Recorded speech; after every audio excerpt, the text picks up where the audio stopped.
இந்த அக்கா பண்ணிட்டு இருக்கிற விஷயம் பேர் தான் மஞ்சள் கலர்றது. மஞ்சுன்னா என்னன்னு ஃபர்ஸ்ட்டு பார்க்கலாம். பிராய்லர் பண்ணைகள் தரையில அது எச்சம் போடுறதுக்காண்டி தேங்காய் தும்பு, அதாவது கொக்கோ பிட்ன்னு சொல்லுவாங்க இல்லையா? நீங்க செடி வளர்க்குறதுக்குலாம் யூஸ் பண்றீங்களே, கிட்டத்தட்ட அதில லோ குவாலிட்டியா இருக்கிற தும்புகள வந்து இந்த மாரி பரப்பி வைப்பாங்க.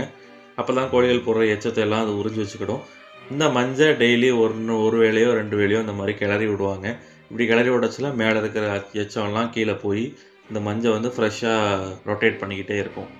இது மஞ்சள் கிளறதுக்காக மட்டும் பண்றதில்ல. கோழிகள வாக்கிங் கூட்டு போறதுக்காகவும் பண்றாங்க. ஏன் அப்டின்னா, போன வீடியோல சொல்லியிருப்போம். கோழிகள் படுத்தே இருந்துச்சுன்னா, நெஞ்செல்லாம் கொஞ்சம் அவிஞ்சு இறக்கம் போறதுக்கு வாய்ப்பு இருக்கு. அதனால தான் இந்த ப்ராசஸ் பண்றாங்க.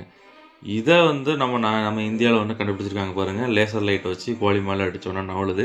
இது பெருசா எஃபெக்டிவா இருக்குமாலாம் தெரியாது. சும்மா சின்ன சின்ன இன்னோவேட்டிவ்ஸ்க்காக வச்சிருக்கிறாங்க. நீங்க என்னதான் அந்த மாரி கோழிய கலச்சு விட்டாலும், நீங்க நடந்து கலைக்கிற அளவுக்கு ரொம்ப பெர்ஃபெக்ட்டா இருக்காது. இது வந்து